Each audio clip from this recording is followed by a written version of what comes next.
Hello aspirants, welcome to CGB Mentors. I hope you are doing beautiful in your life as well as in your studies. My name is Sonika Seni. So today our video is regarding UPSC EPFO, that is EU and AO and APFC for the year 2026. So there will be many aspirants क्योंकि notification just आने वाला है and there are many aspirants who are waiting for this notification, correct? But before we proceed कि notification कब आएगा, let's study the exam pattern, कितने questions आते हैं, कितने phases होते हैं. That would be very quick because this video is more about the past 3 years, not 3 years, past 3, I would not say 3 years because दो आपका जो 2023 में हुआ था एग्जाम फिर 2025 में हुआ था और I can say the 3 previous year questions और previous year paper we will analyse it कि सबसे ज़्यादा क्वेश्चंस कौन से सब्जेक्ट से आते हैं सो दैट यू नो कि हमें सबसे ज़्यादा एनर्जी और टाइम कौन से सब्जेक्ट्स पे लगाना है क्योंकि देखो यूजुअली क्या होता है whenever we are in journey of any examination we do our favourite subjects हम फोकस करते हैं हमारे फेवरेट सब्जेक्ट्स में for example my favourite subject is economy but वहाँ से क्वेश्चन आ रहे हैं 5-6 बट विल दैट वर्क क्या वो आपको कट ऑफ क्लियर करने में हेल्प करेगा no it will not why because you always are we not you we always are very interested in doing our favorite subjects but now we need to know that we are not supposed to do our favorite subjects we are supposed to do the top 4 to 5 subjects that is more scoring और सबसे ज़्यादा वहाँ से questions आते हैं and if you analyze the pattern for the 3 papers you will see that these 4 subjects actually there are 4 subjects right in which more than right approximately 63 to 65 questions come out of the total 120 questions and like mind my words these questions are basically कुछ ऐसे subjects हो रहे हैं जो ऊपर नीचे हो रहा है कि कभी 5 question आ रहे हैं कभी 8 questions आ रहे हैं but इन subjects में जो questions हैं they are almost same 10 12 right 15 16 so they are almost same और वो same ही रहने वाले हैं why because such subjects like English अगर 20 questions है तो 20 questions ही आएंगे labor laws अगर 15 questions है तो 15 ही आएंगे so our strategy is to focus on only those subjects that is going to not focus only on those subjects rather than giving the priority to those subjects depending upon where you are at your preparation depending upon what is your background whether you have a UPSC background or you have a non-UPSC background that for that we will have a separate video but right now we need to know that where to focus and where our energy and time is shall proceed so let's go ठीक है अब हम start करते हैं अपना video so a little knowledge about it there is no mains first of all there is prelims and there is an interview there is no phase 2 ठीक है phase 2 is for the banking aspirants तो मतलब उनको phase 1 phase 2 phase 3 समझता है so in this scenario right we have a test for 300 that is objective type questions will be there which is of 200 marks right sorry my bad 300 this thing 300 marks का होता है and there are 120 questions 300 marks का होता है pen and paper based होता है 120 questions into 2.5 which means every question is of 2.5 mark right and obviously there is 1/3 negative marking जो UPSC में रहती है normal 1/3 ही रहती है which is 0.83 so for every wrong question there will be minus 0.83 for every right question 2.5 120 into 2.5 that is 300 marks in total whereas for interview is of 100 which means now if you see the weightage that means 75% of the weightage will be from the paper 1 or for the prelims and 25% weightage is for the interview which means the more and more you score in this why because suppose you're getting 10 marks right in which in those 10 marks you will get 7.5 marks why because the weightage is here more whereas in this you will just get if you get 10 marks for every 10 marks you will be getting 2.5 marks in the interview which means your phase 1 is very important ठीक है so now let's analyze the syllabus no doubt ये हमने जो है अभी quickly बताया है there will be another video that will be decoding each aspect of each subject ठीक है डिटेल में तो अभी मोटा मोटा देख लेते हैं देखो सबसे ज्यादा आपको यहाँ पे देखो इंग्लिश देखने को मिलेगी यानी कि 20 क्वेश्चंस आपके यहाँ से इंग्लिश में आते हैं वो भी हम अभी करेंगे just to know there is grammar vocabulary comprehension it is not like a comprehension of the CSAT normal question answers that also includes what question answers means the objective types right objective types then Indian freedom struggle culture and heritage एक गलती जो यहाँ पे बच्चे करते हैं that they think that यहाँ पे हमें पूरा हिस्ट्री करना है but if you will read the keywords here right यहाँ पे एंशिएंट हिस्ट्री नहीं लिखा है, यहाँ पे मिडाइवल हिस्ट्री नहीं लिखा है. They are just talking about the freedom struggle, which means they're talking about, right, which from modern history. जो हम जहाँ से स्टार्ट करते हैं ना, from the advent of the Europeans, वहाँ से हमारा जो है modern history इसमें आता है from. And सिंस यहाँ पे इन्होंने एक कीवर्ड स्पेसिफिकली मेंशन किया है, freedom struggle, which means freedom struggle पे सबसे ज्यादा यहाँ पे क्वेश्चंस आते हैं. Then there is culture and heritage. Ancient history medieval history नहीं है, but then there is art and culture which is important. बहुत इक्वल नंबर ऑफ क्वेश्चंस आते हैं modern history and art and culture से. ठीक है, चलिए. देन करंट अफेयर्स, ठीक है, जो भी हमारे इश्यूज होते हैं, national and international developments. Then Indian political governance which is which we do, like Laxmikanth ji जो भी हम करते हैं, that is about the constitution, supreme court, high court and all of that. Indian economy कई बार ज्यादा पूछ लेते हैं, like 3-4 question, sometimes there 2-3 questions. ठीक है, ज्यादा वेटेज अभी तक तो कभी कभी इसमें मतलब, और I would say it is more dynamic, right, this is dynamic. ठीक है, नाउ ये जो है, ठीक है, ये जो है थोड़ा कॉमर्स वाले बच्चों जो है उनको जो है ऑलरेडी आता हुआ है, बट यहाँ पे जो क्वेश्चंस पूछे जाते हैं दैट इज मोस्ट बेसिक. ठीक है, बहुत ज़्यादा बेसिक होता है. दैट डज नॉट मीन कि जो बच्चे कॉमर्स बैकग्राउंड से नहीं है वो नहीं कर सकते हैं. बहुत सारे लोगों ने इंजीनियरिंग बैकग्राउंड्स या कॉमर्स के अलावा जो भी बच्चे हैं, they have done this, right, they have done this general accounting principles and auditing principles. Now this is something which is, right, this is something which is affiliated to this examination specifically, जो किसी और exam में आपको देखने को नहीं मिलेगा. For example in SEBI you will see कि आपको यहाँ पे कॉमर्स एंड अकाउंटेंसी देखने को मिलता है, but this is something which is core to the EPFO examination, and that is industrial relations and labor laws, in which you have to read the industrial relations, what is industrial relation and how it works. ठीक है, and labor laws आपको भी पता होगी, बहुत सारे labor codes have been defined under the codes, like codes on wages, codes on occupational safety and working conditions, and then हमें उसको डिटेल में पढ़ना होता है. Then social security in India, that means basically social security in India is specifically related to the various government schemes that is related to this thing, social security. For example, if they ask about Atal Pension Yojana or Shram Yogi Mandan Yojana or what is PM Poshan, 4-5 questions आ जाते हैं related to schemes. Then quant and mental ability, which means reasoning के 1-2 question आते हैं. Mostly it is being driven towards quant. And then general science, ठीक है, general science and then computer applications. ठीक है, computers के क्वेश्चंस भी आते हैं, 8-9 क्वेश्चंस या 10 क्वेश्चंस यहाँ पे पूछ लेते हैं. ठीक, चलिए. Now let's see, this is UPSC, EPFO, AO, EO, APFC 2025. So when I started preparation last year, तो मुझे एक जो चीज़ वो समझ में नहीं आ रही थी, और वो ये कि when I started downloading from the UPSC official website for the year 2023, right, I was not able to find one paper. In fact, on various websites, they were like, it was a mess. आपको समझ में ही नहीं आता कि 2023 का जो paper है कौन सा किसका है, कौन से ईयर का कैसा है. तो मैं आपको बता दूं, इन द 2023, राइट, जो फेज 1 कंडक्ट हुआ था for the EO, right, and for the this EOA को हम एक समझते हैं, and APFC.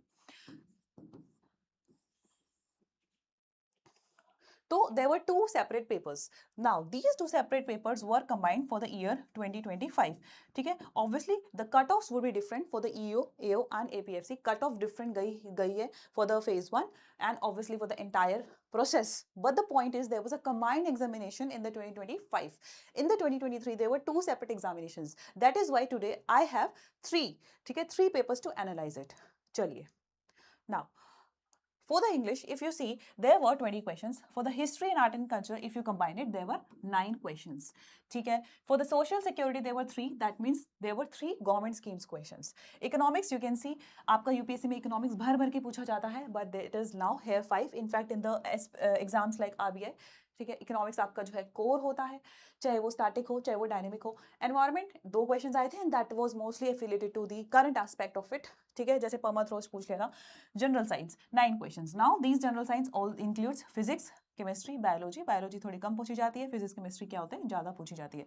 Then computer science 5 questions. ठीक है, if you see the 2023 paper, computer science के ज्यादा क्वेश्चंस थे, बट यहाँ पे 5 क्वेश्चंस थे. एंड ठीक है, 2-3 क्वेश्चंस तो it was like what is chat GPT. ठीक है, तो थोड़ा सा करंट एफिलिएटेड भी उन्होंने पूछ लिया था. Then quant, aptitude and reasoning, right, there were 2-3 questions of reasoning, whereas for the quant it was 15. And majorly it was like heavy, like 1-2 arithmetic के क्वेश्चंस, टाइम एंड वर्क के पूछ लिया, profit and loss पूछ लिया, and number systems is favourite of UPSC. Then polity and governance 12 questions, labour laws and industrial relations 15. ठीक है, अब 15 questions. फिर ये अकाउंटेंसी हो गया आपका 10 क्वेश्चंस. अगर आप अकाउंटेंसी, इंश्योरेंस एंड ऑडिटिंग को है ना एक समझेंगे, so these are 15 questions. And for the current affairs there were 10 questions, ठीक है। सो दीज आर टोटल, ठीक है, ये आपके टोटल 120 क्वेश्चंस हो गए। अब if you see, right, if you see what are the more 4 subjects जो बहुत ही, राइट, बहुत ज्यादा इंपॉर्टेंट है इस चीज के लिए। वन इज इंग्लिश, बिकॉज कुछ भी हो, इंग्लिश का 20 क्वेश्चन हमेशा आ ही रहा है, right. So English is shall be your priority. अब देखो क्या होता है ना कि यूजुअली हम सोचते हैं, इंग्लिश को इग्नोर करके चले जाते हैं। क्यों? क्योंकि हमें लगता है कि ठीक है, फिल द ब्लैंक्स तो आएगा, या ग्रामर ही तो पूछेंगे, प्रपोजिशन ही तो पूछेंगे, वोकैबुलरी तो पूछेंगे, but this is not the scenario. जो बच्चे पढ़ के जाते हैं दे स्कोर वेरी वेल, जो बच्चे प्रैक्टिस करके जाते हैं they score very well.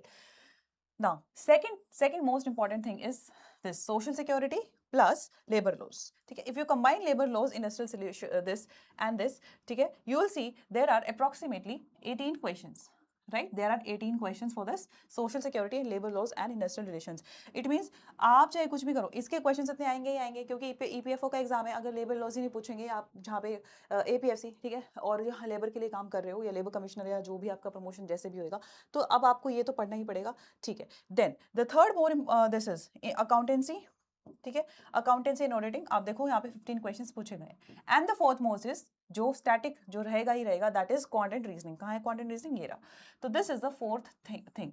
And if you add all of that, you will found that कि more than 60 questions out of 120, यानी कि आपका 52 to 53% of the paper is coming from these 4 subjects. One is English, the other is quant, then it is labor laws, and then this accountancy, right? Accountancy and auditing. ठीक है, अब आपको ये समझ में आ गया है कि हमें कौन से 4 सब्जेक्ट्स हैं जिनको प्रायोरिटी पे रखना है, और बाकी को हमें थोड़ा थोड़ा थोड़ा करते रहना है, ठीक है। चलिए अब क्विकली हम 2023 का भी देख लेते हैं। पैटर्न अब देखोगे आप ऑलमोस्ट सेम रहेगा, ठीक है। 1 second. See, if you see English, again there are 20 questions to it. Quant, there are 14 questions to it, plus 1, that is for the reasoning. Computer science, अगर आप देखोगे 2025 में there were 5, now here it was 10. Current affairs, again वहाँ पे 10 questions थे, यहाँ पे 8 है। Polity वही 9, 10, history, राइट, वही आपके टोटल 10 है। इकोनॉमिक्स के वही आपके 5 है। Labour laws and industrial relations, देखो अगर आप देखोगे there were 18, right. Then accountancy again there was 10 + 5, then 15, ठीक है। जनरल साइंस के अगेन देयर वर 10 क्वेश्चंस, तो टोटल हो गए आपके 120 क्वेश्चंस, ठीक है। Then this was for APFC, this is for the EOAO, as I told, अलग अलग एग्जाम हुआ था। Again English language, history same है 10-11, लेबर लॉज यहाँ पे 18 क्वेश्चंस है। सोशल सिक्योरिटी अगर आप देखोगे यहाँ पे देखो कितने हो गए हैं, 22 क्वेश्चंस हो गए हैं। क्वांट देखो इसमें पहले ज्यादा पूछा गया था, वैसे 15 है, यहाँ पे ये हो गए, यहाँ पे 17 क्वेश्चंस पूछे गए हैं। कंप्यूटर साइंस देखो पहले कंप्यूटर ज्यादा पूछा गया था। General science again this 10, environment 2, polity again 6 question है, अभी इस बार जो है ज्यादा आए थे 8-9। इकोनॉमिक्स के देखो यहाँ पे ज्यादा हुए हैं, एंड अकाउंटेंसी 10, लेकिन इकोनॉमिक्स के देखो आप यहाँ पे 11 है, और फिर वो क्या हो गए आपके 5 हो गए, which means this is something, economics is something, अगर आपने एक बार कर ली then you will be able to score it. It means this is थोड़ा हिलडुल है, मतलब स्टैटिक नहीं है कि आपके यहाँ पे कभी 5 पूछ रहे हैं, कभी 8 पूछ रहे हैं, ठीक है। इट डजंट मीन कि आपको नहीं करना है, पॉइंट इज की प्रायोरिटी पे आपको किसको रखना है। So this is the graph, and if you see English आपका क्या है, अब आप सिर्फ वो देखोगे, वो वाला ग्राफ पढ़ो जो कि स्टेबल है, this is stable, correct. Then content reasoning is stable, correct. Labour laws is stable, and accountancy is stable, ठीक है। ये आपका अकाउंटेंसी, ऑडिटिंग एंड इंश्योरेंस है। इंश्योरेंस वाला बेसिकली इसमें नहीं आया होगा, किसमें? आपका एपीएफसी में, ईओएओ में आया होगा, दैट इज वाई यहाँ पे 10 है। अदरवाइज अगर आप एक साथ कंबाइन करेंगे तो ये 15 ही बन जाएगा। So I mean to say these are the 4 subjects, right, जो आपके देखो जनरल साइंस भी अगर आप देखोगे तो यहाँ पे 10 क्वेश्चंस यहाँ पे जनरली पूछे जा रहे हैं। चलिए, तो ये एक बार आप पढ़ लेना कि ये आपका जो है ये है कंसिस्टेंसी। अगर आप देखेंगे तो इंग्लिश, ये 4 सब्जेक्ट जो है इसकी जो कंसिस्टेंसी है that is very high. Then the consistency for the polity, right, general science, polity, governance, computer science and history का क्या है, मॉडरेट है। लेकिन इकोनॉमिक्स का देखो कंसिस्टेंसी, कभी 5 पूछ रहे हैं, कभी 8 पूछ रहे हैं, राइट, ओके। चलिए नाउ अब देखो हमें करना क्या है। मैम हमने एनालिसिस तो कर लिया है, बट अभी हमें करना क्या है। देखो whenever you are starting your preparation, आपको कुछ ना कुछ, आप एक एंटायर कंप्लीट सब्जेक्ट नहीं छोड़ सकते, राइट। आपको क्या करना है, you have to just set your time. Suppose you are studying for 8 hours. अब उस 8 आवर्स में अगर 60 क्वेश्चन आपकी 4 सब्जेक्ट से आ रहे हैं, it means that for 5 hours, sorry, for 4.5 to 5 hours out of those 8 hours you have to focus on these 4 subjects. So that is why, right, ये आपका हो गया कि इट इज नॉन नेगोशिएबल. अगर आप उसको नहीं करके जाओगे, you will not be able to score it. These are what, English, quant, labour laws and what, accountancy, right. 66 out of 120 questions, over half of the paper is there, right. चलिए, then these are high value and steady, right. That means it just means that अगर आप general science पढ़ेंगे it is more of a static nature, computer पढ़ेंगे it is more of a static nature, polity भी है जो है वैसे तो स्टैटिक आती है, but they have combined it with the current aspect of it. एक सेकेंड ना, they have combined it with the current aspect of it, right. अब इसमें भी नाउ अगर आप यहाँ पे नोटिस करेंगे मॉडर्न हिस्ट्री कल्चर क्यों नहीं है, मैं आपको बाद में बताऊंगी, but basically these are more of a static aspect. ठीक है, इसमें आप जो है आपको ये करना ही पड़ेगा, विदाउट ये आप जो है ऑब्वियसली प्रोसीड नहीं कर पाएंगे. You have to build them strong, but obviously those with वो दोज फॉर प्रायोरिटी आप फिर सेकंड प्रायोरिटी पे क्या करेंगे, इसको लेके चलेंगे. क्यों? क्योंकि देखो जनरल साइंस के हर बार 10 क्वेश्चन आ रहे हैं, पॉलिटी के 8 आ रहे हैं, एंड कंप्यूटर के भी 5 to 6 क्वेश्चन आ ही रहे हैं. So this shall be these 3 subjects, science, computer science and polity shall be your second priority, right, shall be your second priority.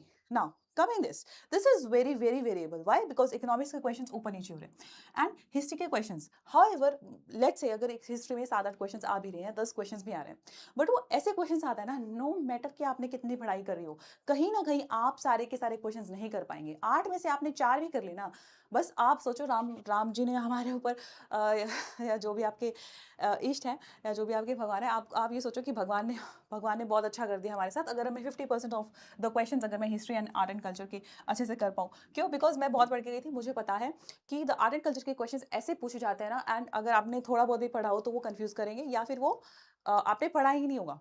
It means यहाँ पे आपका जो कॉस्ट बेनिफिट जो आपका जो रेशियो होता है वो बहुत ज़्यादा कम होता है. ठीक है, इसका मतलब ये नहीं है कि आपको करना नहीं है. लेट्स से 8 क्वेश्चंस में से आप 3-4 क्वेश्चंस भी करेक्ट कर पा रहे हैं, देन एंड ऑब्वियसली 2.5 है ना, तो obviously 10 questions will create a difference. But only the thing is that ये आपका थर्ड नंबर पे प्रायोरिटी होना चाहिए, यानी कि आपको कितना टाइम डिवोट करना है. प्रायोरिटी डज नॉट मीन कि पहले मैं 4 सब्जेक्ट्स करूंगी, फिर 4 करूंगी, 3 करूंगी, फिर ये. इट जस्ट मीन्स दैट आपको कितना टाइम और एनर्जी यहाँ देना है. ऐसा नहीं है कि आपको प्रायोरिटी करनी है, पहले आप वो करोगे या वो करोगे. हाँ, आप ये कर सकते हो, क्योंकि when I started my preparation मैंने सबसे पहले वही 4 सब्जेक्ट्स करे थे. तो कितना टाइम एंड एनर्जी देना है for on the subjects, that is on you. ठीक है, ऑन दिस पॉइंट. अब देखो वहाँ पे इन्होंने मॉडर्न हिस्ट्री लिखा है, यहाँ पे इन्होंने आर्ट एंड कल्चर लिखा था. सोशल सिक्योरिटी में जो आपके स्कीम्स के क्वेश्चंस होते हैं, इसकी बात की हुई है. एनवायरनमेंट बेसिकली आपका मोस्टली जो है वो एफिलिएट रहता है फ्रॉम द करंट अफेयर्स. ये बारी बारी रिपीट हो रहा है या ऊपर नीचे हो रही है, क्या हो रहा है मुझे समझ नहीं आ रहा है. ओके. सो मैं आपको बता चुकी हूँ, राइट, मैं आपको बता चुकी हूँ कि जो आपके किस तरीके से जो है क्वेश्चंस आए हैं, राइट, कहाँ पे आपको फोकस करना चाहिए और कहाँ पे आपको सबसे ज़्यादा एनर्जी और टाइम जो है वो देना चाहिए. अगर आर्ट एंड कल्चर से 4 क्वेश्चन आ रहे हैं, उसमें से आप 2 ही कर पा रहे हो या 1 भी नहीं कर पा रहे हो, लेट्स से आप 1 ही आपको आता है, तो मुझे ऐसा लगता है कि आपको first of all you need to prioritise your time, prioritise your energy, prioritise your resources. So this was a quick analysis, the exam analysis of the 3 question papers. Now you know that which are the subjects that needs priority, which are the subjects जहाँ पे आपको सबसे पहले focus करना है. ठीक है, उसके बाद our I just want to tell you that what are the kind of the videos we will try to help you regarding this exam. First of all, we will tell you a separate strategy for the UPSC aspirants and for the non-UP aspirants. Why I'll tell you, because so जो UPSC aspirants होते हैं, right, they know already about economics, history, art and culture, है ना, उनका GS काफ़ी strong होता है. But जो strong नहीं होता है वो क्या होता है, quant and reasoning. Whereas non-UPSC aspirants, I mean the banking aspirants, now the banking aspirants are very well acquainted with, beautifully acquainted with English. ठीक है, क्वांट, रीजनिंग बहुत अच्छा होता है उनका English, quant and reasoning, right. The very well equipped with current affairs also. ठीक है, बहुत अच्छे से उनको ये आता है. और हाँ, तो इसका मतलब क्या मैं ये बोल सकती हूँ कि जो न्यू सब्जेक्ट्स है that is accountancy, auditing plus the labour laws, ये दोनों के लिए सेम लेवल पे है, यानी कि इक्वल लेवल प्लेइंग फील्ड है, except obviously the commerce students. That is accountancy and labour laws, right, और सोशल सिक्योरिटी. आपका ये एक लेवल प्लेइंग फील्ड है जो आपको दोनों को, ठीक है, मेहनत करनी पड़ेगी. Separate strategy will be there. Then we will also try to decode the syllabus. अभी तो जैसे हमने थोड़ा सा शॉर्ट में किया है, बट जो सिलेबस है उसको हम डिकोड करेंगे कि उसके विद इन क्या क्या टॉपिक्स है, क्या क्या सब टॉपिक्स है. So I hope we are able to help you in this exam journey. So thank you so much for watching this video from CGP Mentors.